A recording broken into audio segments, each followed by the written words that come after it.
Welcome back inside the MMA War Room with Chris Stroyer. I'm Sam Corcoran. No Shrikar Rajendran today. We miss him dearly, but we have some business to handle because there was a fight card this weekend. Charles Oliveira is back taking down Mateusz Gamrot in Brazil. Let's Lots go. of Brazilian fighters getting the win. I have a few apologies to hand out myself, but we got to break down this card in full. But I'll start with Chris. What did you see overall from this card? Your first thoughts? I thought it was a very solid card. There were a lot of submissions that I did not see coming. I did not get to be on the predictions podcast. I know you guys held the fort down. I was glad to see it. I mailed in my picks like a mail-in ballot. But yeah, I definitely did not really see too many of the Brazilian fighters winning. I'm pretty sure nearly every Brazilian except for Almeida won on the prelims, and obviously Almeida. I don't know if you guys touched on this in the preview video because it kind of came out after, but he had a broken hand going into the fight, and that happened after the fact. Yeah, Shrikar picked Almeida and then switched his pick once we saw the broken hand, and we're like, yeah, that's valid. Which is good pick switch by Shrikar. I mean, once I would see that, I think I would change my mind as well, and it definitely showed in that fight. We'll get into that a little bit later. But yeah, on the prelims, every Brazilian fighter won. The crowd was absolutely electric. Every fight chanting "U vamos ver," which means "you will die" in Portuguese, and that is like their one battle cry that they they really just cling to that, and it's absolutely amazing to see. On the main card, Brazilians kind of faltered a little bit, except for the co-main and main event, Deiveson Figeuiredo and Charles Oliveira both getting the wins. But yeah, I mean, I thought it was a very solid card. Very good to see some of these fighters who really needed wins getting back into the win column and kind of proving something to myself, and I'm sure a lot of other people. But yeah, Sam, I'll pitch it to you now. I mean, did you see anything special? What did you think of the card? I mean, like you said, Chris, a lot of submissions. You saw the jiu-jitsu in full effect last night, and I feel like that was great for Brazil. The main card was great too. I think I did not do well in the main card, actually. I only had Álvarez and Pinto winning, and then the other three I got wrong. So definitely an impressive performance from everyone that won. I think I lost in picks this week, but you mentioned the prelims as well. 2 performance bonuses on the prelims, so it was a good fight card overall. I would say the best of the year, but it was still it was a great night for MMA. We'll put it that way. I agree. Yeah, and we can jump right into it, starting with a bantamweight bout between Luan Lacerda submitting, like we said, all these submissions, submitting Simon Oliveira. I had this one by sub for Lacerda. Gets it done in round 2. I feel like it was close coming in, but I feel like Lacerda just dominated this fight overall, and a good win for him. Definitely agree. And one bad thing about coming into the fight was Simon Oliveira weighed in 8 pounds over the weight limit, which is honestly kind of crazy that this fight still took place. I was going to say that. I meant to bring that up too. Yeah, but I don't really understand how that happened. I know some athletic commissions are different than others, but I mean, clearly Luan Lacerda did not really care. And Oliveira, he did come out strong. He's kind of a berserker in terms of he just comes in swinging. He's looking for the knockout every single time. And I think he sort of held his own, but I was very impressed with Lacerda's initiative on the ground. He looked very crisp. A few questionable rolls that put him into bad positions. He had the back of Oliveira a few times, and then he kind of got thrown off with Oliveira's defense, and he twisted himself into back mount. Oliveira got on top, then he started wailing down elbows. Lacerda stayed calm and composed, and then was able to reverse that back into back mount, and then ultimately get the rear naked choke on Oliveira. But I mean, I was very impressed with Lacerda's game plan, and as well as just handling the weight difference, because it's very difficult to have an opponent that comes in that overweight and then still put on a performance like that. And especially in grappling, because I would say Oliveira might have been probably 160 pounds. Lacerda maybe floating around 150. But yeah, I mean, there are weight classes for a reason. And we say this time and time again, you're a professional. You really got to adhere to the weight limits. You sign the contract. That is your job. But nice job by Lacerda to finish it off and get the win. Yeah, and he's not going to get a good fight next. I don't know who it's going to be, but it's either it's either going to be a featherweight bout that's not great, or it's going to be a bantamweight bout that's really not great. I agree. Whether it be not favorable for him, or whether it just be a guy that they're just trying to get out of the UFC with a loss. But 100%. nonetheless, a good win. Unfortunate for the circumstances, but we can move on to this is what I want to talk about. How about the loaded strawweight division, baby? A performance bonus too for Julia Polastri with the knockout. Chris, your first thoughts on this fight? That was a sneaky banger. I mean, Polastri definitely came out guns blazing, man. She looked very good, and credit to Carolina for lasting that long. Obviously, Karolina Kowalkiewicz is a long tenured veteran in the UFC. She has fought some of the best in the world. I have a sad feeling that her time is coming to an end in the UFC, just because this young blood, in the UFC is just, it's a little bit too much. I mean, fighters are evolving just like any sport. Athletes are getting better. They're becoming more well-rounded. And Polastri, she's, I believe, a black belt in Muay Thai, and she really showed it, man. She was just connecting on pretty much everything. Doing a great job of not getting too overzealous and, going for the finish too hard, gassing herself out. She was staying calm, looking for her shots, which really helped. And ultimately, she landed a standing TKO on Karolina Kowalkiewicz. And I think it very much deserved a performance bonus, in my opinion. Yeah, Kowalkiewicz, I think, is kind of on the way out. It was just like, especially during that sequence where she was not finishing the fight, Kowalkiewicz just had no response. So credit to Polastri for the entire fight, and credit to Kowalkiewicz for surviving that long. But Polastri, I think the stock's up on her. I think that's probably my final thought for that one. But we can move on. Flyweight. Actually, I do have a matchmake for Polastri. Let me find it. I did write it down. I would like to see her fight. Who was it? I'm so sorry. I would like to see her fight Bruna Brazil. I think that would be a solid match for her. And I mean, she's looking good, but I think Bruna Brazil, she's on a little bit of a skid. I think that would be definitely a step up in competition for her. And Bruna Brazil, she's kind of 1-1, dropped one for the past couple of years. She's 3-3 in the UFC. Polastri is 2-2. I think that's a good prove-it fight for both of them. So I think that's the match to make, in my opinion. Yeah, she just beat Shi Ming, who is a highly touted prospect. Yes. And I think both of them are getting close to the rankings, so I don't hate that at all. Agreed. Actually. Let's move to flyweight, a UD for Lucas Rocha. I don't really have too much to say about this fight, Chris. Just dominant overall. I had Rocha by. Oh no, I had Nickel in this fight. This is one of the fights we all got wrong. We all had Nickel. Yep. We all had Nickel in this one. I had it by TKO. But I think the one thing I kept talking about, it was gonna be he was gonna stay in it. I thought he was gonna stay in it and maybe make a comeback, but Rocha ended up just dominating this entire fight, man. Yeah, he did. I was actually very surprised that he was able to take control of this fight the way that he did. It was definitely not in my cards for Stuart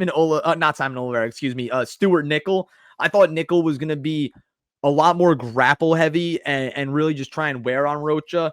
But Rocha, a fighter out of Shoot the Box, Diego Lima, the same gym as Charles Oliveira, he definitely has all the skills to be a great fighter, and he really showed it. He really needed this win as well. He was kind of a little bit flying under the radar, not winning fights that he was, in my opinion, supposed to be winning. But I think that this was a great culmination of everything that he has learned. And I just think he was the way better fighter. I did not really see this coming, to be honest. I had Nickel by decision. It went to decision. Obviously, the opposite fighter won. But yeah, I think that he should really take this and run with it. Use this performance and kind of just build on it. And he should be in a solid spot in the next year or two. And yeah, I think that's it. Yeah, put simply, nice win overall. But we can move on now. Bantamweight division, Bia Mesquita. Am I frozen? Yep. Oh, are you frozen? For Yeah, some you reason, are a little bit frozen. Nope, you're good. Oh, he's dead. Okay, I don't know. Yes, I don't know back. why. I couldn't see myself on the screen for a little Back bit. Anyways, again. I have a lot of thoughts on this fight. Bia Mesquita beats Irina Yeah. Alexieva. First, I'll just get Alexieva out of the way. She deserves to be cut. Frankly, she hasn't proven anything. Yeah, I agree. Yeah, nothing needs to be said. Bia Mesquita, though, the 6-0 for her career, beats Irina Alexieva, dominated the fight, both with 1000%. punches, elbows, submission, and then gets the submission at the end. Chris, we've talked about it so many times. This bantamweight division looks miserable right now. Yeah, I think Bia Mesquita could be a problem at this bantamweight division. I think you give her a top 10 fight off rip. Off rip, wow. Yeah. And what top 10 fight are you thinking? I was looking at someone I was potentially thinking a Carol Hossa and Eileen Perez. I think that she should definitely be fighting in the top 10. Definitely towards obviously the back end of that. Eileen Perez is a bold call. Yeah, I'm very high on Bia Mesquita. She's one of the best Brazilian jiu-jitsu athletes ever, men and women. I saw a stat. I'm gonna double check that. I was trying to find it on Twitter. I think she has the most IBJJF black belt titles ever out of any athlete. She's older too. How old is she? She's 36, 35. Bia Mesquita. If I type it up, she's 34. 34. Okay. She's on the old, she's getting towards the wrong side of 30. She is a very well-conditioned athlete. Obviously, she's an amazing Brazilian jiu-jitsu athlete, and she looks massive. I texted this in our group that down the line, I would really love to see her versus Kayla Harrison. I think that would be a grappling masterclass. Absolutely insane. Man. She is so strong when she gets her hands together. I mean, she clasped, and Alexieva had absolutely no chance of getting out of that. No chance. And her takedowns, trip takedowns, her top control and pressure is absolutely insurmountable. I just don't see anyone really getting out of that. I think that if you really want to build her up, which I think the UFC is doing, and I was a little bit on the fence. I said to you guys that, like, oh, I really want to take Alexieva because there was a lot of sharp money on her, and sometimes, I like this was a fight that Stricker and I found pretty easy to pick. Yeah, no, it was definitely easy. Surprisingly for you. I look into the money trail a little bit too much sometimes, but I mean, off pure skill and talent, she was just so much better, and I think you just push her, man. I really want to see her. If not, if you don't give her a top 10 fight, which you know what, they probably won't. I mean, definitely it should be ranked at. Can we agree that should be ranked? Yes, I'll give her Nora Cornell. How about that? I was gonna say Nora Cornell. I was gonna go Nora Cornell or Miesha Tate. Just one of those two where I mean Miesha Tate's not as impressive. Like that is I think Nora Cornell would be a good one. I think Cornell would be a little bit better. So that's what I would go. But she's going to be inching her way towards the top 10, man. Like it's only a matter of time, and it could honestly be quite soon. It could be quite soon. Yeah, I think. And let me look at, if I look at Tapology real quick. How often is she fighting? Where are you? Yeah, she's fought 3 times this year already. Cornell? I believe this was her UFC. Was this her debut? No, it was her debut. Yeah. So this was her UFC debut. She's fought 3 times already this year. She's a very active fighter. I think especially at her age, I think you got to keep going. And I think you give her a top 10 opponent. I'm a fan of Bia Mesquita. So I definitely am as well. And here, let me see. We need better women's bantamweight fighters. And I think this is a great chance to get someone going. Because right now, there's nobody that's going to stop Kayla Harrison. If Bia Mesquita goes on a tear, which I think she can, I'm not going to say she's going to be Kayla Harrison, but she's going to give her a run for her money.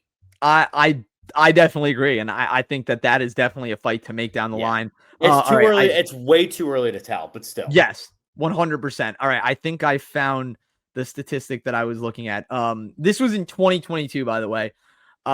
She's a 10-time world champion in Brazilian Jiu-Jitsu. She's a world no-gi champion. I believe that's also 10 times. 6-time Pan American champion, a European champion, 2-time Brasileiro champion, I don't think there's anything else to be said, man. She's actually insane. She is the Lady Goat. Like, she has the perfect nickname for her. The Lady Goat is her nickname. That's awesome. Yeah. It's Bia the Lady Goat Mesquita. And I don't think that there's anything else that can describe her. She's the Lady Goat in BJJ. Yeah, she's just, I think the best way to put it is just dog. Dog. Dog. Woo, woo, woo. Anyways, let's move on to our next fight. Another performance bonus for Vitor Petrino with a killer finish in round 3. This is a good fight overall. Thomas Peterson did land more strikes overall. But still, I thought Petrino had a great fight, a great knockout, and then he absolutely deserved the performance bonus. I do want to give Thomas Peterson credit because he stood in there, I think, a little longer than I thought. I thought Petrino was going to dominate his fight. I would say he did, not in the fashion I thought, but an unreal finish. Another division that is struggling is the heavyweight division. I think one guy, I'm unsure if he's ready for a ranked shot yet, but he is getting close with two fights, 2 wins under his belt. Let's give him a ranked shot. Let's give him Mick Parkin next. Why not? Wow, I was just going to say the same thing. Yeah, I think Mick Parkin's a good fight for him. Parkin coming off a loss, I think that's against a guy that's hot. You got to keep these. If these guys are hot, you got to push them up a little bit more. You don't necessarily need a speed run, but you got to push them up a little bit more. Get these heavyweights going so that we have some competition for Tom Aspinall in the future.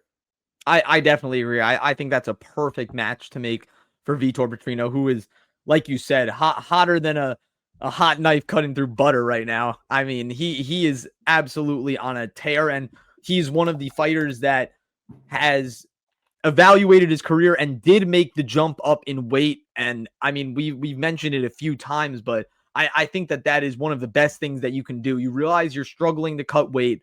Obviously, it drains you. You might not go into fights as the fighter that you were in training camp, or because obviously you're not cutting weight in training camp. You're fighting at a similar weight. So I think that was a great move for his career.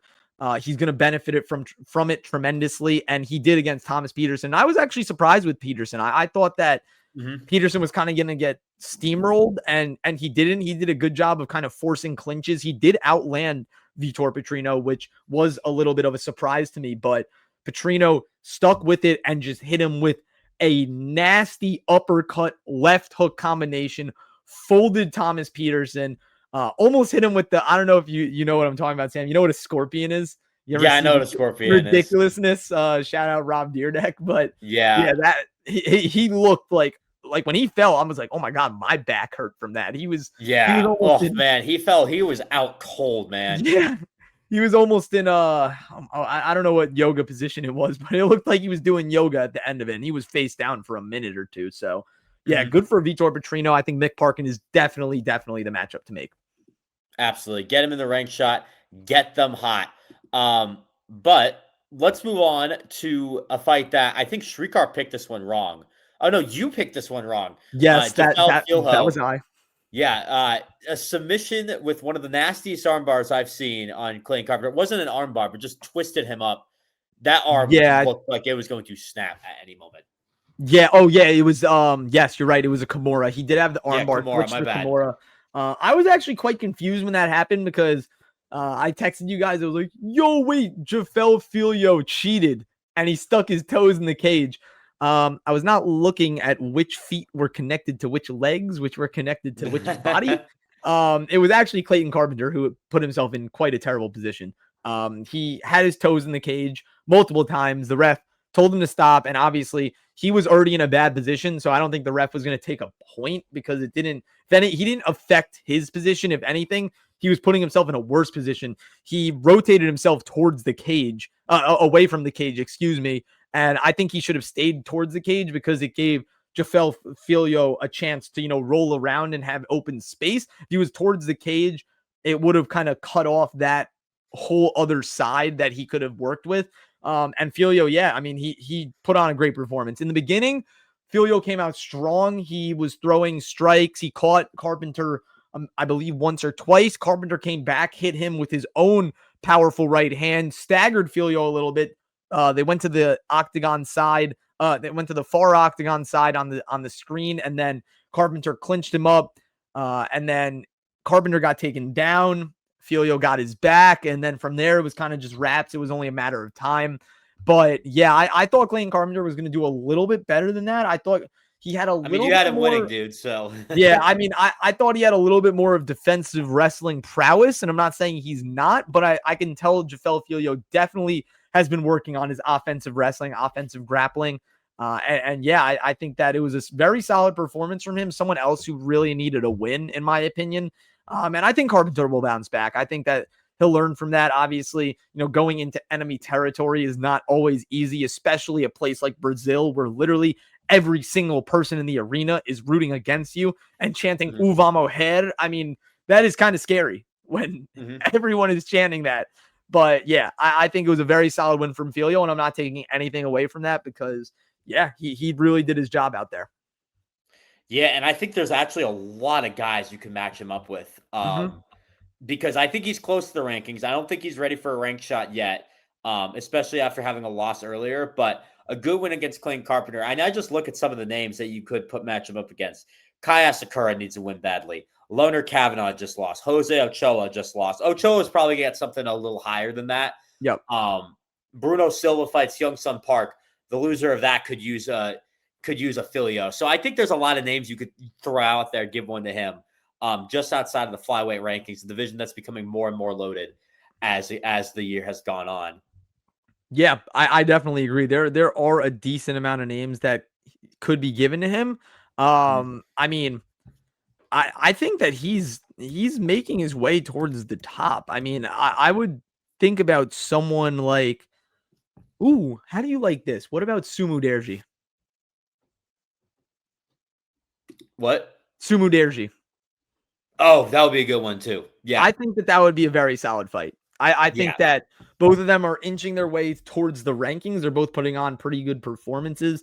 So yeah, I mean, why not? I think that would definitely be solid for Filho. And then after that, I think one of them deserves a rank shot. So for sure. They're close. They're probably one away from a rank shot. So I agree. I like where it's going. But let's move on. The final bout with the prelim. We kind of talked about earlier. Lucas Almeida with the broken hand. Michael Aswell just dominates him.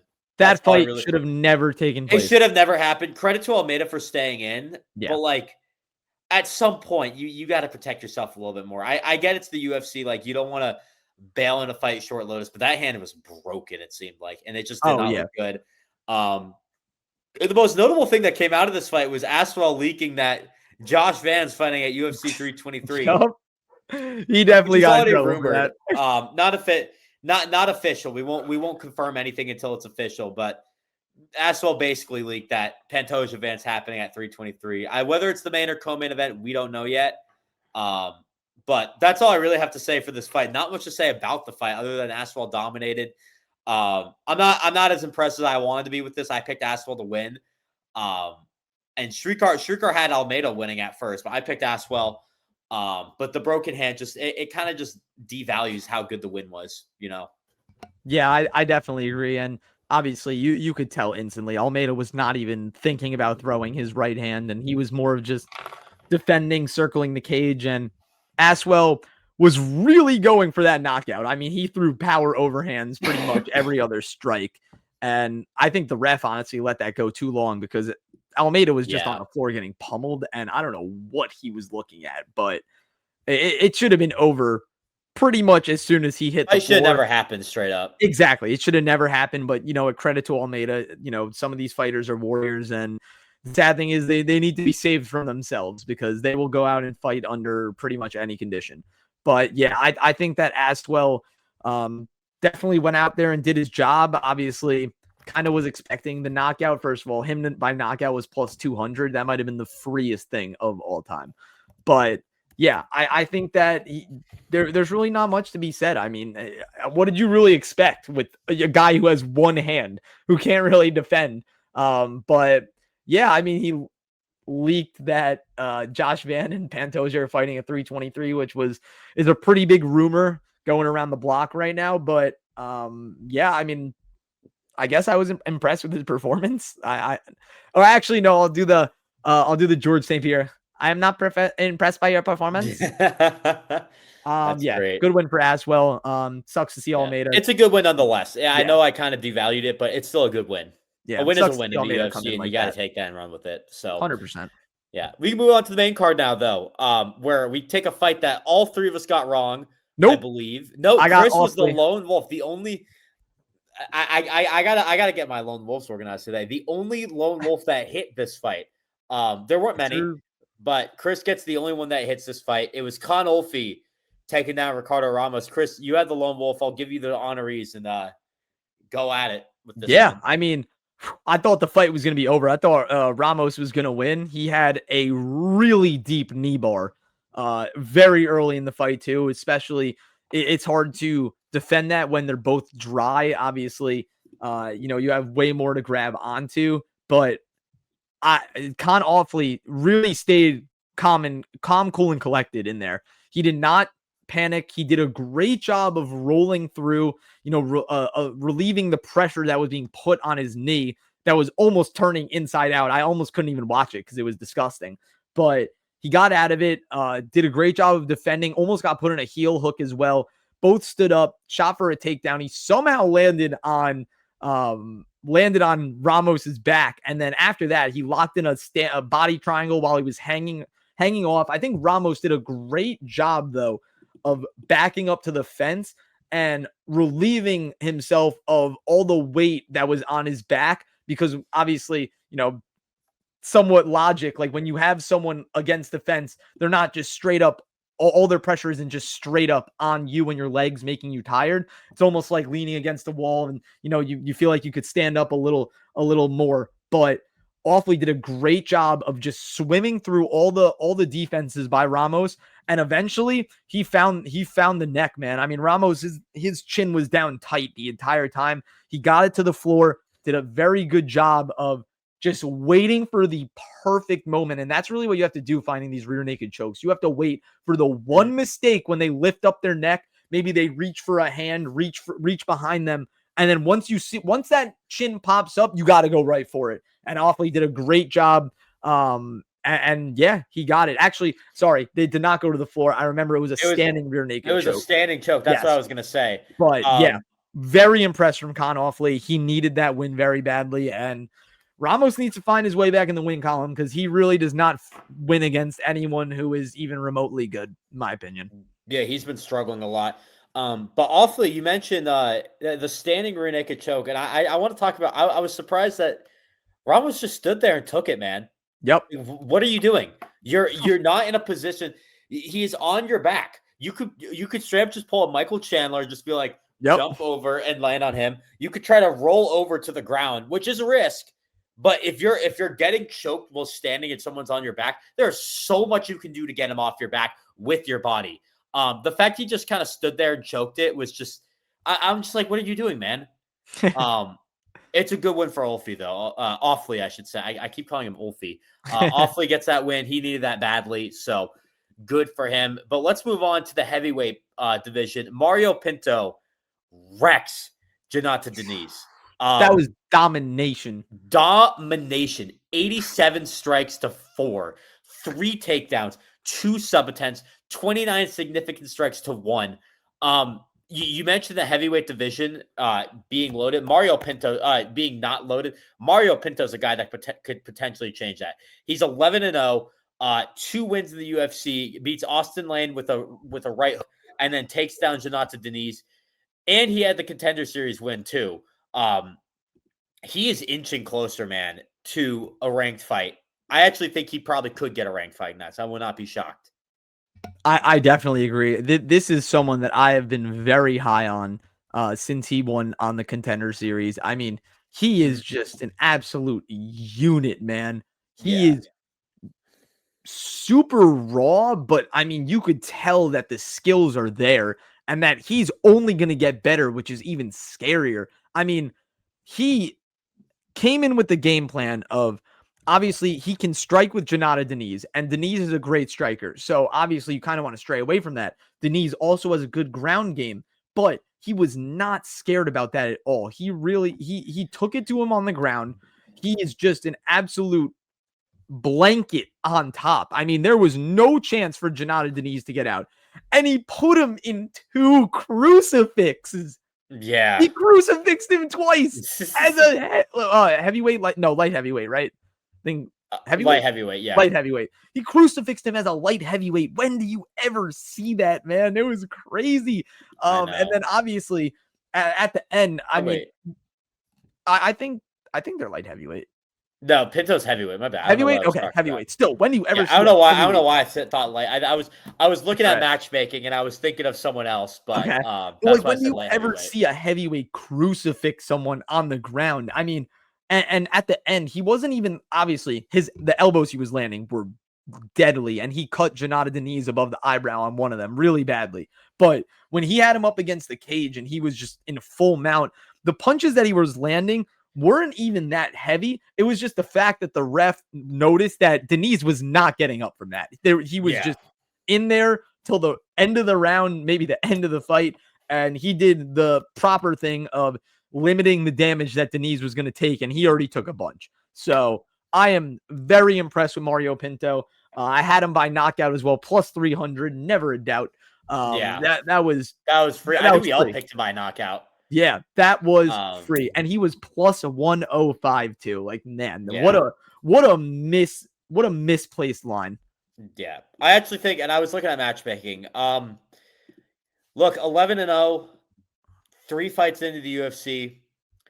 He's so close to a ranked opportunity. I think what you could do, I actually do have a guy in mind.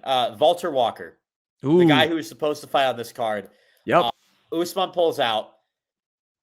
Look, Mario Pinto didn't take too much damage. He could probably fight pretty soon. Walter Walker's in the ranking. I like it. Walker should fight up personally, but I guess the UFC has him fighting down. Mario Pinto's a better matchup than Muhammad Usman, I think. And I think that fight would feed families, if I'm being honest with you. The heel hook, what are we going to see? The heel hook or another knockout? It's like, or crucifix. Something. Yeah. Absolutely something. But that is going to be actually, that would be insane. Yeah, I love that fight. Speaking of guys that are freak athletes, let's talk about Joel Álvarez. Dominant fight. Luque, I'll start with Luque first because I think we can throw out the W word for him. Washed. Unfortunately. Yeah, it's sad. I don't want to admit it. Yeah, but look, Joel Álvarez moves up from lightweight to welterweight, arguably a harder division. And just dominates there, man. He takes down Luque with the submission win. I'd be shocked if he's not ranked after this. Chris, do you see a guy that you think he should fight next? I got a few in mind, but I want to hear from you. Yeah, I mean, first of all, how the hell did that fight not end in the first round? Where was the replay guy to make sure that was the incorrect call? That was not an eye poke. He hit Luque in the eye with his knuckle. Completely legal shot. There's a replay guy in nearly every single event, and I don't know if there was one, wasn't doing his job on Saturday. I mean, it was kind of ridiculous. That was a TKO in the first round. I would have definitely liked Álvarez to, kind of really go for the finish, and he was, but not with his entire effort. I think that it definitely was a missed opportunity for him to make a really big statement. Luque is very durable, but he definitely could have gotten him out of there. Nonetheless, solid win for Álvarez. He 1000% should have won in the first round. Didn't happen. But yeah, now looking at the welterweight rankings. I got one guy. I got one in mind. I would say I have a fight in mind that I think would work. Is Jeff Neal scheduled? Jeff Neal's not scheduled. That's one guy. Give him Jeff Neal. I like Jeff Neal. I think he gets higher than that. I think you give him the loser, of Edwards Prates. Ooh. I think that's going to be a banger. And I think Joel Álvarez could beat both of those guys, if I'm being completely honest. I want to see one more big fight from him first. I want to see him finish the fight. Dude, he's good. I think he's good to go straight up. Like, he was ranked at lightweight, then moves up to heavyweight. Not heavyweight. What am I talking about? Welterweight. Welterweight, yeah. I think he's good to go, man. Give him something in the top 10.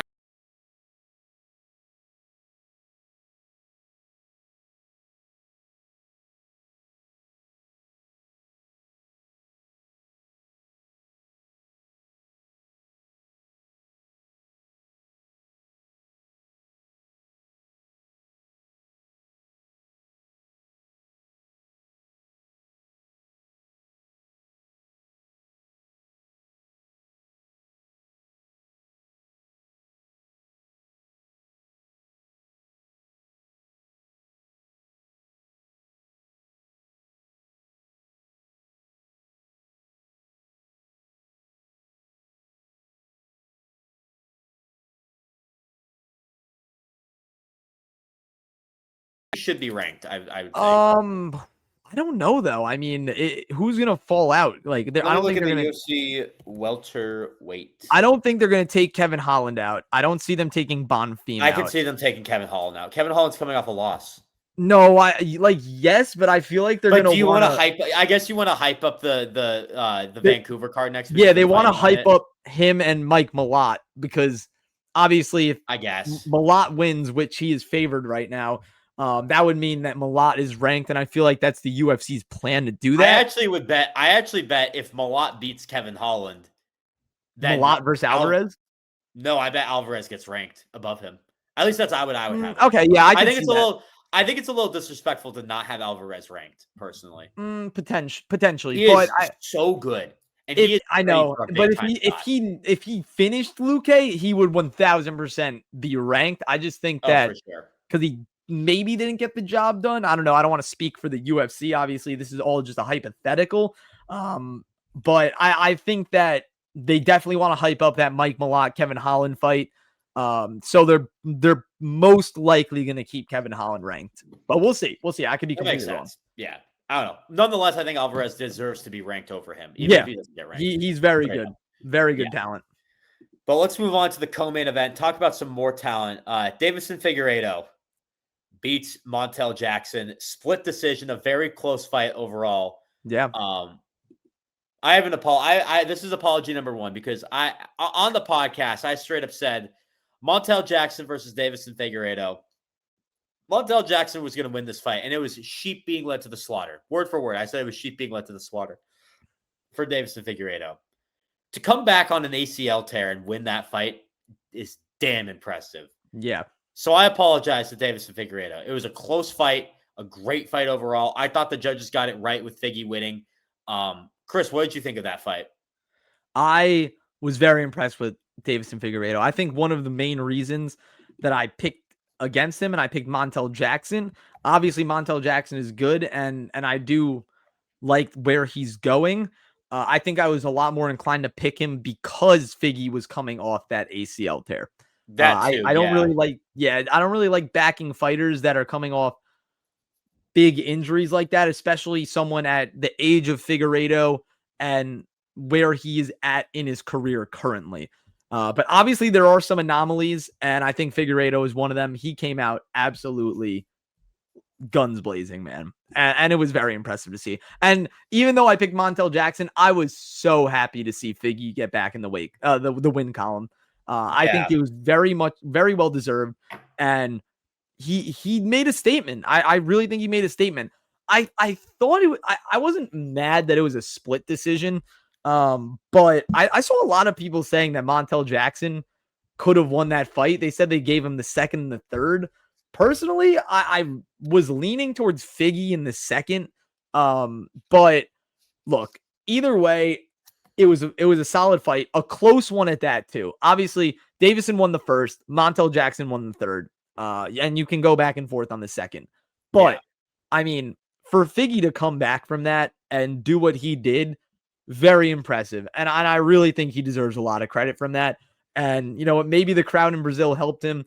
I don't think so, though. I think Figueiredo has always been this good. He's just adjusting to being in the bantamweight division. I always thought that it was a little bit of a weird move because Figgy would be a smaller bantamweight. But he has all the power in the world. He has great technical striking, great jiu-jitsu, and he really showed it on Saturday night last night, and I couldn't be more happy for him, man. Me too, man. He could retire too. I think that's something we need to talk about. He didn't drop the gloves. I not yet, but he's up there, man. I honestly think if you're him, now would be a great time. I mean, I guess you're still just getting adjusted to bantamweight, but like to do it in Brazil and get a win in Brazil as your final win is just such a good way to be sent off. But I think if he does fight, I think a Song Yadong would work out really well. I was thinking that too. Yeah, I know him and O'Malley are rumored for 323 right now. So we'll see what happens. I wouldn't hate the loser of Umar and Mario Bautista either. Or even like a Piotr Jan. If Merab beats him, Merab wants to fight soon. That's a quick turn. I mean, I think the timelines could match up if Petr Yan fights Merab and loses to him. So just a few names to throw out there. I like everything that you said. I think that would definitely be a good course of action for him to take.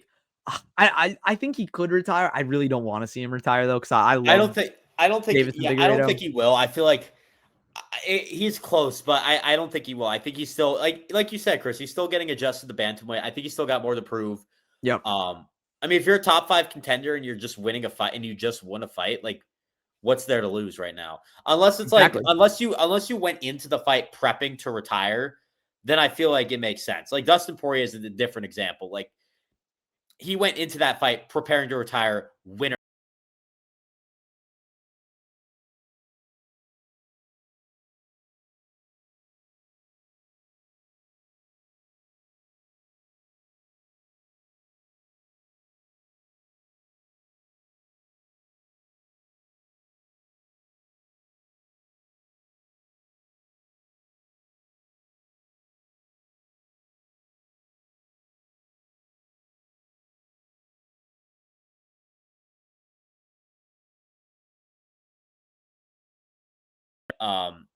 Good for him. Good for him. I'm happy 1,000%. Yeah, I was happy to see that because he will forever be a legend in that country and in mixed martial arts. But speaking of another legend in mixed martial arts, apology number 2, Mr. Charles Oliveira. Oh, I forgot you picked Gamrot. I did pick Gamrot, and I sincerely apologize to Charles Oliveira because this is the one I used the W word. You called him washed? I said Charles Oliveira will be washed after this fight. I had to be honest, like I had not been impressed by him with the Chandler fight. He lost to Arman Tsarukyan. I wasn't impressed by the Chandler fight. Got knocked out cold by Ilia Topuria. After getting knocked out cold, I thought he was washed. He's not. He ain't washed, brother. He ain't washed. And I am so happy that I am sitting here apologizing. Honestly, because that is the last thing I want to see is a washed Charles Oliveira. But he gets it done against Gamrot. I thought Gamrot had a good fight overall, too. I think Oliveira dominated that fight. But for Gamrot to come in on a short notice, I was impressed. And now, this could be where Charles Oliveira retires this after this next fight. We had the BMF for Charles not for Max and Dustin Poirier. And yeah, I think you guys know where I'm going. I kind of spoiled it, but BMF, Max Holloway, Charles Oliveira. Yep. It's the only fight that called for it. He called for it. And you have been calling for it for months. I didn't. You guys were first. Or actually, you were not on that train. Just with the timelines and everything, we didn't know what Oliveira's situation was going to be. We didn't know what the lightweight picture was going to be like. But now it makes sense to do it. After this win from Oliveira, coming back so quickly, that was the other reason I doubted him. Coming back that quickly after getting knocked out cold. Not an easy thing to do. But you know what that screams? That screams BMF. That screams BMF. After getting knocked out cold, you come back and do that. That is the fight. That's a main event fight. I want that fight to be in Brazil as like a retirement fight. I just think that would be so unfair to Max Holloway. Because Holloway's been the villain in back-to-back BMF fights. It does scream BMF, but at some point, if you're Max Holloway, you're like, what the hell? And Charles Oliveira is one of the most beloved fighters in the world. I think you could do that fight in Las Vegas. Yeah, I was going to say, it's going to be at the T-Mobile Arena. Yeah, do that in Vegas. You can do that anywhere in the country, honestly. Yeah, you probably could. You can do that anywhere in the United States. Not Hawaii. But I would love to see the UFC go to Hawaii, I think. That would be awesome. Maybe a Holloway retirement whenever that happens. But, I think the winner of that fight could get a title shot, too. That could be Holloway for sure will get a title shot. Charles maybe depends on who's champion. I think Holloway's could fight Ilia again just because that was at featherweight. Now we're at lightweight. Whereas Charles already lost at lightweight to Ilia. I don't necessarily want to see that again. I don't either. But only time will tell. I think I could be for a title shot. Worst case scenario, I mean, it also could be for a retirement. Or maybe they both go out together. That would be kind of fun. Although I think Holloway's chasing the title still. And I think if you're one away, honestly, I think if you're one away from a title, you got to keep pushing for it. So I don't see either of them going out, but I think this could be a good title eliminator see what happens. And man, that is going to break the hearts of some UFC fans. Two of the most beloved fighters going after each other. Yeah, that'll be very conflicting for me. I don't know what I'd that be would be one of my for. favorite fights to watch. I'm going to be completely honest. Like I'll probably be rooting for a decision, so I don't have to see one of them get knocked out, because I'll be very sad if it's either of them. But yeah, I mean, I very much agree with you. And one thing about the fight, Mateusz Gamrot is a very heavy pressure fighter. He's someone that really likes to put his opponent on the back foot. And something that I was looking at going into this fight, and the line itself scared me a lot, because you see it at even money. And for anyone who maybe is a casual, a hardcore fan, you look at that and you look at the names. You take the value of the names into consideration as well. You say Charles Oliveira has one of the best resumes that you could possibly have in the UFC. You look at Mateusz Gamrot, fairly accomplished, never been really too close to winning a championship. Not close at all, to be completely honest. Why is the line this close, especially with Gamrot coming in on short notice? I actually have no idea why the line was this close, because when I look at because Charles Gamrot, got knocked out cold. That's why. Honestly, probably. I said in the preview. Okay. Chris, it's because Charles got knocked out cold, and he hadn't looked impressive in his last few fights. Meanwhile, Gamrot. You missed the preview, because Shrikar and I had a heated debate on this, because Shrikar was like, I don't understand why the line's this close. And I'm like, I do, and I'm picking it's 50-50. I'm going the other 50 from you. Yeah. I understand Gamrot's resume is not great. Let's be honest. And I think that's an important talking point when going forward. Right. If he wants to be a contender, he needs an impressive guy next. I think a guy that you could put him up against would be BSD. I think that's a good guy. I agree. I think that's a good name. I'll matchmake him real quickly. But back to your point about the line being so close. I think it was just Charles. I'm not going to use the word washed, but that was the rumors before. Charles Charles' stock trending downwards. It's one guy's stock trending down, and the other guy with a good record, not necessarily impressive resume, but a good record coming off a few wins, or a win, I should say, because he lost to Dan Hooker. I got it. I understood it, and I picked the wrong way, straight up. And I mean, no, you're completely right. I mean, that is definitely a reason for the line to be like that. But like when I was evaluating the fight and just the overall characteristics of each fighter, I see Mateusz Gamrot, and like I said, he likes to put his opponent on the back foot. He's a very pressure heavy fighter. He likes to work you up against the cage, clasp his hands together, either get a takedown or a clinch, and just really just grind and wear on you. Charles Oliveira is someone that just walks forward no matter what. And I didn't really think that Gamrot is the best. I don't think he's the best fighter when he is put on the back foot. And when I evaluated it, I thought that Charles is kind of the antithesis of what Gamrot wants to achieve in his fights. And he was the complete opposite fighter that Gamrot needs to be successful.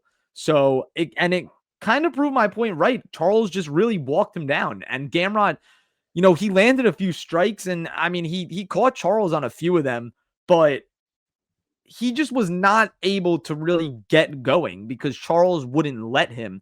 And it's not even that was Charles's game plan coming into the fight. That's just how he fights in general. You watch every Charles Oliveira fight. He just walks forward. He does not care. There is no breaks in Charles Oliveira. He has no brake pads, anything. All gas, no brakes for that man. And I think him changing his name to Predator, perfect. Because he was a predator in the ring. That's low-key another reason why I picked Gamrot. I was just like the aura, man. Aura, but now you got the aura back, man. Yeah, he lived up to that nickname to the absolute fullest. He was a predator on the prowl on Saturday, and he did not let up and showed us exactly who Charles Do Bronx Predator Oliveira is. Because the champion has a name, and it's Charles Oliveira. Yes, sir. Good one to end it on. Good one to talk about. Fun card. I'm excited to see this Charles Max fight, whatever that may be. It's gonna be sick. It's gonna be fun.